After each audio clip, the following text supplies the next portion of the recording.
Next number of question 10 বলতেছে 1 dozen আম 36 টাকায় ক্রয় করে হালি কত টাকায় বিক্রয় করলে 20% ক্ষতি হবে। সো আই ক্যান সলভ নাও। যে এখানে দেখতে পাচ্ছি 1 ডজন, তা আমরা জানি বা হিয়ার এখানে 1 dozen 1 dozen that's mean 1 dozen equal 12টি আম। তারপরে বলতে দেখা দেওয়া আছে যে 1 হালি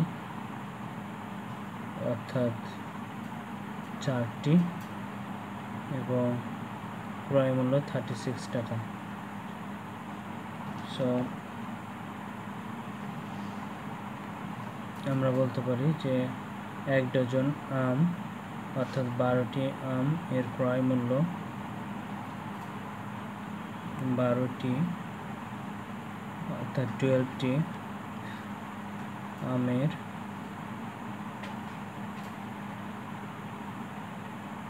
ক্রয় মূল্য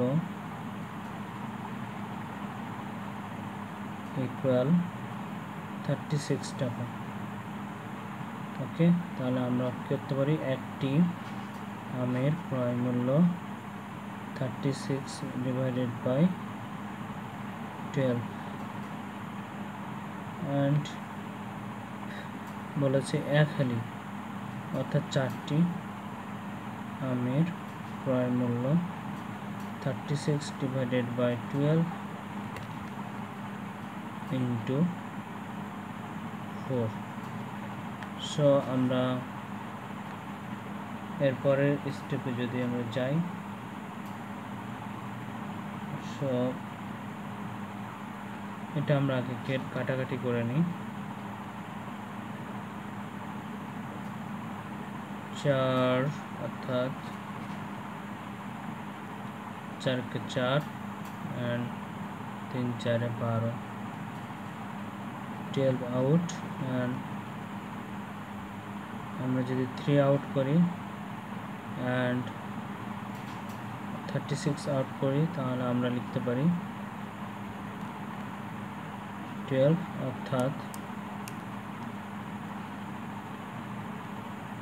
12। তাহলে কি 12টি আমের ক্রয় মূল্য 36 টাকা হলে একটি আমের ক্রয় মূল্য 36 বাই ডিভাইডেড বাই 12 and 4টি আমের ক্রয় মূল্য 36 ডিভাইডেড বাই 12 ইন্টু 4। সো আমরা এটা কাটাকাটি করলে আমরা পাই 12 অর্থাৎ 12 টাকা।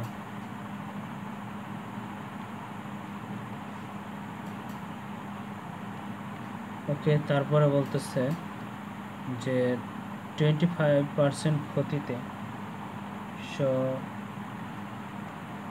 25% ক্ষতি দ্যাটস মিন যদি আমরা 100 চিন্তা করি দেন হচ্ছে 25% লেস করি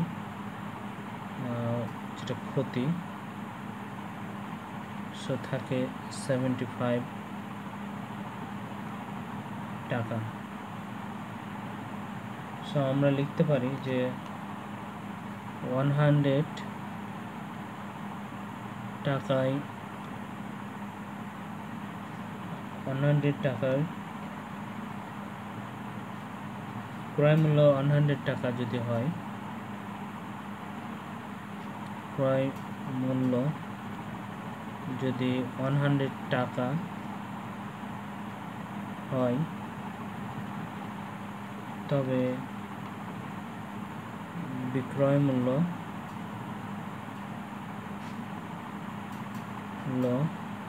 সমান সমান 75 and 75 টাকা।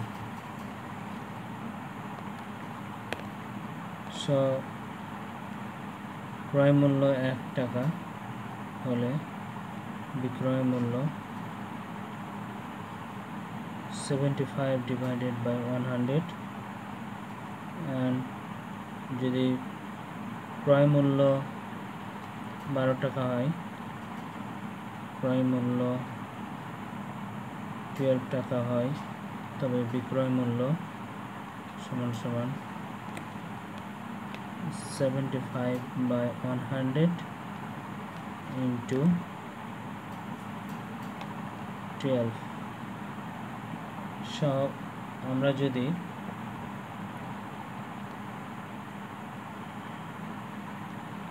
কাটাকাটি করতে চাই,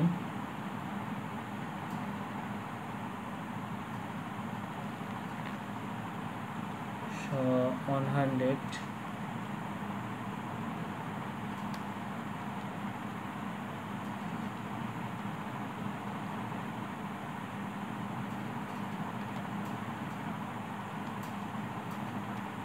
কিভাবে কাটতে পারি, 75 into 12 করি যদি আমরা, ওকে 75 into 12, 75 into 12 and divided by যদি আমরা 75 into 12 যদি আমরা মাল্টিপল করিনি তাহলে 900 and 100। সো আমরা যদি 00 and 00 আউট করি তাহলে থাকে 9 টাকা। This is the answer number of this question 10. I hope তোমাদের আন্ডারস্ট্যান্ডিং হয়েছে। আমি এমসিকিউ নিয়ে আসছি।